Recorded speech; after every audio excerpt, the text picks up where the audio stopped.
Hello बच्चों, स्वागत है आप सभी का आपके अपने YouTube channel EMS online classes में। और आज हम लोग बात करेंगे क्लास 10th के चैप्टर नंबर 13 की अध्याय, जो बहुत ही आसान चैप्टर और बहुत बढ़िया नंबर आप लोगों को प्रोवाइड करता है।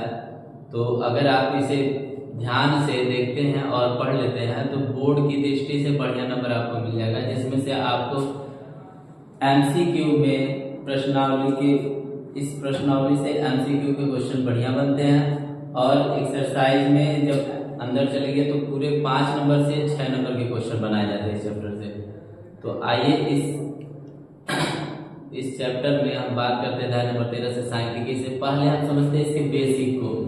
जैसे आप पिछले कक्षाओं में पढ़े होंगे, 9th में आप इसको पढ़ चुके हैं। और अब हम बात करते हैं उन छोटी चीजों से। सांख्यिकी में हमें क्या क्या पढ़ना है। सांख्यिकी में हमें माध्य पढ़ना है, माध्य यानी मीन, और उसके बाद से माध्यक पढ़ना है, बहुलक पढ़ना है। ये 3 चीजें पढ़ने, 3 टॉपिक्स हमें पढ़ने होंगे। चलिए समझते हैं पहले माध्य के बारे में। माध्य है क्या है? पहले सबसे पहले हम पढ़ेंगे माध्य के बारे में, माध्य यानी मीन, और उसके बाद से हम लोग पढ़ेंगे माध्यिका या माध्यक, जिसको हम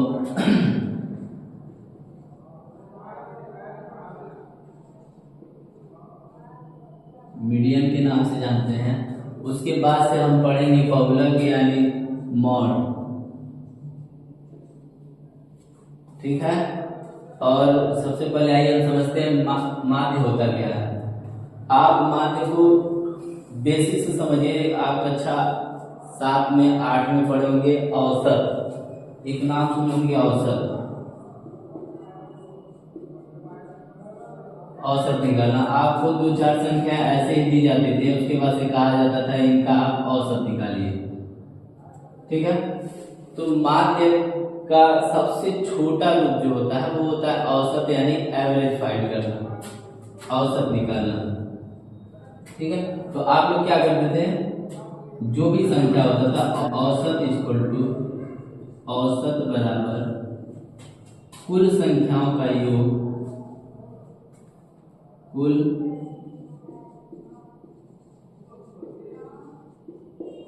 संख्याओं का योग बटे कुल संख्या। हमारे पास जो संख्याएं हैं वो है 4, 3 और 8। अब हम इन संख्याओं को जोड़ देंगे। कुल संख्या का योग मतलब जो भी आपके पास संख्या होंगी उनको जोड़ा जाएगा। तो पहले इनको जोड़ दीजिए, 4 + 3 + 8। अब बटे कितनी संख्या है, 1, 2, 3। तो हमारे पास केवल 3 संख्या है। इन संख्याओं को हम लिख देंगे इनके बटे 3। अब जो हमारे पास नंबर है इनको हम जोड़ लेंगे। जोड़ने में हमें क्या प्राप्त होगा, 4, 3, 7, और 7 में 8 को जोड़ेंगे तो आपको प्राप्त होगा 15। और नीचे आपके पास है 3, तो 15/3। अब क्या करेंगे, 3 से हम इस संख्या को भाग कर देंगे। करेंगे तो 3 निकलने 3, 3 5 15। हमारे पास जो फाइनल आंसर आएगा वो आएगा 5। इस तरह से आप पिछले कक्षाओं में इसको पढ़ चुके हैं। अब इसी का एक अपर रूप है जो कक्षा 9 में और अब कक्षा 10 में हम लोग पढ़ेंगे, वो है माध्य। तो माध्य के बारे में बात करते हैं।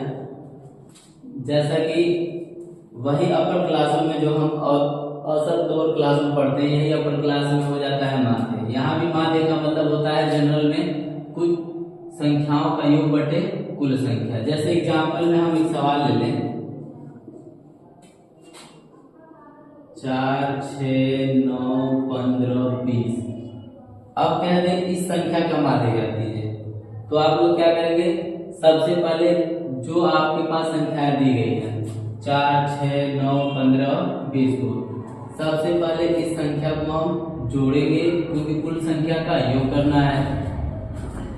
तो माध्य बराबर क्या करेंगे, कुल संख्याओं का योग। हमारे पास जो भी संख्या उसको हम जोड़ लेंगे, 4 + 6 + 9 + 15 + 20।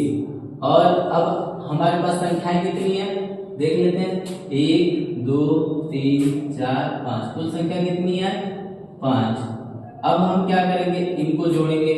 तो सबसे पहले इनको जोड़ लेते हैं, कितना आता है 4 और 6 10, 10 में 9 जोड़ेंगे 19, 19 में आपको जोड़ना है 15, 19 में 15 जोड़ते हैं तो आपके पास आएगा 34। क्यों, 19 में 5 जोड़ेंगे तो आपका आएगा 24, 24 10 34, और उसके बाद से आप 34 में 20 जोड़ेंगे तो आपके पास आएगा 54, यानी कुल योग कितना है 54, और कुल संख्या कितनी है नीचे 5। अब हम इससे क्या करेंगे, 5 से हम 54 को भाग कर देंगे। जब आप 5 से 54 को भाग देंगे तो ये कटेगा, 5 कटने 5। अच्छा, अब ये संख्या कटेगी नहीं तो एक जीरो उठाते हैं, उसके बाद से दशमलव लेते हैं। अब हो गया आपके पास 40, कितने बार में कटेगा 5 कितने बार में, 40 कितने बार में आएगा 8 बार में, तो हमारे पास आएगा 10.8, और ये हमारा कहलाएगा समांतर माध्य। ठीक है, और इस तरह के प्रश्न आपके एमसीक्यू में 1 नंबर का आएगा। ऐसे माध्य पूछ देगा, या कुछ मिसिंग वर्ड ले लेंगे, उसमें पूछ देगा x का मान। जैसे मान लीजिए उदाहरण देख लेते हैं, उदाहरण नंबर 2, इसमें हम कोई संख्या ले लेते हैं 6 7 15 x और 9, ये हमारे पास संख्या है। और आपको कर देगा कि जो समांतर माध्य है, जो माध्य दिया गया है वो है आपके पास क्या 15, तो कह दे x का मान ज्ञात कीजिए। तो यहाँ पे क्या करेंगे, हम माध्य का ही सेम वही सूत्र लगाएंगे और x की वैल्यू फाइंड करेंगे। सबसे पहले हम सूत्र लिखेंगे, माध्य बराबर होता क्या है, जैसे कि माध्य बराबर लिखा गया क्या आता है, कुल संख्याओं का योग बटे कुल संख्या। और यदि हम इस पे रखते हैं तो हमारे पास कुल संख्या है क्या 4 है, तो 4 को रख दीजिए, प्लस 6 प्लस 7 प्लस 15 प्लस का x प्लस का 9, और इन सारे संख्याओं को जोड़ के कंडीशन में रख के उसके बाद से हम रखेंगे कितनी संख्या 1 2 3 4 5 6 से हम इसको भाग कर देंगे। और माध्य बराबर हमारे पास दिया गया है तो उनको हम माध्य की जगह रख लेंगे, हमारा हो जाएगा। इसके बाद इसको सॉल्व कर देंगे, इसका इधर ला के गुणा, क्रॉस मल्टीप्लिकेशन, फिर गुणा कर देंगे और बाकी संख्याओं को जोड़ेंगे। यदि इसका इसमें गुणा करते हैं तो हमारे पास होगा 15 छक्के 90, तो हम यहाँ लिख देंगे 90, और इनको जोड़ेंगे तो 4 और 6 जोड़ेंगे तो 10, 10 में 7 जोड़ेंगे तो आपका होगा 17, 17 में जोड़ना है आपका 15, तो 17 में जब 15 जोड़ेंगे तो आपके पास आएगा 32, 17 में 5 जोड़ेंगे तो 22, 22 10 32, 32 में 9 जोड़ेंगे तो आपका आ जाएगा 41, और 41 में x जोड़ेंगे तो x जुड़ेगा नहीं, क्योंकि वो क्या है कि x आपका जो है एक चर राशि है और चर राशि किसी भी अचर राशि से नहीं जुड़ती है। तो हम यहाँ इनको जोड़ के लिख देंगे 41 धन x बटे का, ये बटे का कुछ नहीं क्योंकि सामने आया के गुणा कर दिया। अब हम क्या करेंगे, 41 को हम पक्षांतर कर देंगे, तो ये यहाँ पे प्लस है और इधर आएगा तो पक्षांतर करने पे माइनस हो जाएगा, यानी x के बराबर आपको मिलेगा 90 में से 41 घट जाएगा। x के बराबर में हमारे पास वैल्यू आएगी घटा के, 0 में से 1 जाएगा नहीं तो कैरी लेगा तो हो जाएगा 10, 10 में से 1 जाएगा कितना बचेगा 9, और यहाँ बचा 8, 8 में से 4 गया तो 4। आपके पास x का मान कितना आ जाएगा 49। ठीक है, इस प्रकार के बहुविकल्पी में प्रश्न आपसे पूछे जाएंगे जो 1 नंबर के होंगे और आसानी से आपको नंबर भी देते जाएंगे। अब हम आगे पढ़ते हैं। अब हम बातें करते हैं जो हमें इस अध्याय में पढ़ना है, वो है समांतर माध्यम, जिसका सूत्र होता है सिग्मा fx बटा सिग्मा f। अभी हमने बेसिक कक्षा के बारे में पढ़ा, जो बेसिक में आप पढ़े थे 7th अर्थ में, उसके बाद से हमने पढ़ा जो आप अर्थ के बाद 9th में पढ़े होंगे समांतर माध्यम। अब हम बातें करेंगे जो हमें क्लास 10th में पढ़ना है, जिससे हमारे बड़े प्रश्न सॉल्व होंगे। ठीक है, तो इसका जो सूत्र है वो है समांतर माध्य बराबर सिग्मा fx बटा सिग्मा f। सिग्मा का मतलब होता है कुल योग, यहाँ पे जो सिग्मा का मतलब है कुल योग। अब हमारे पास f का मतलब होता है बारंबारता। बारंबारता, बारंबारता जो बार बार आए, कितनी बार आई हुई संख्या है, x है, x बराबर वह संख्या जिसकी जो आई हुई है, यानी x एक संख्या है जो कितनी बार आई है उसे हम f से प्रदर्शित करते हैं। f कोई संख्या होगी, कोई भी संख्या हो सकती है, चाहे वो प्राप्तांक के रूप में हो सकती है, चाहे वो इसी रूप में हो। यही संख्या x वो है, इसकी संख्या कितनी बार आई है उसी को हम बारंबारता यानी फ्रीक्वेंसी f से दर्शाते हैं। ठीक है, और अब हम पढ़ते हैं एग्जाम्पल के थ्रू, इसे समझते हैं ये चीजें है क्या। चालू तो है, आइए हम समझते हैं एक एग्जाम्पल के थ्रू। मान लेते हैं कि एक क्लासरूम में टेस्ट हुआ, एक कक्षा में टेस्ट हुआ है। ठीक है, वहां पे कुल विद्यार्थी 20 रहे हो, तो मान लीजिए टेस्ट में कोई 0 पाएगा, कोई 1 पाएगा, कोई 2 पाएगा, कुछ ना कुछ किसी को पाना है। तो उसमें कौन विद्यार्थी कितना पाया है, इसके हिसाब से हमने कुछ संख्या लिए हैं। मान लीजिए 0 पाने वाले बच्चे कितने हैं, 5। 3 पाने वाले बच्चे कितने हैं, 4। 5 पाने वाले कितने बच्चे हैं, 6। और 10 जिसने पाया है वो है 5। ठीक है, ठीक है। अब हम बातें करेंगे कि ये जो संख्या है जो 0 पाए हैं वो 5 लोग, हम बताएं वहां पे x संख्या है और f बारंबारता है।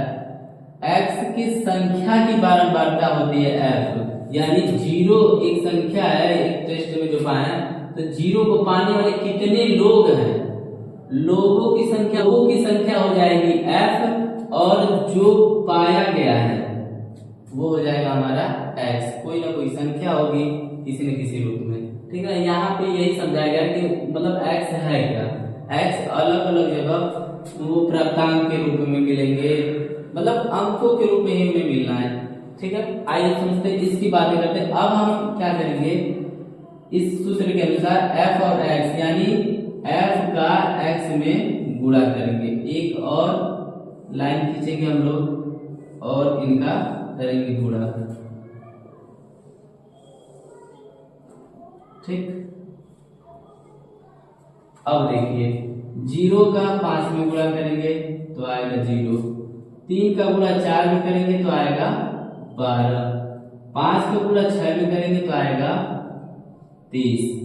10 का गुणा 5 में करेंगे तो आएगा 50। अब हम क्या करेंगे, इनका योग यानी बारंबारता का योग और इन दोनों के गुणनफल के, x और f के गुणनफल का कुल योग ज्ञात करेंगे।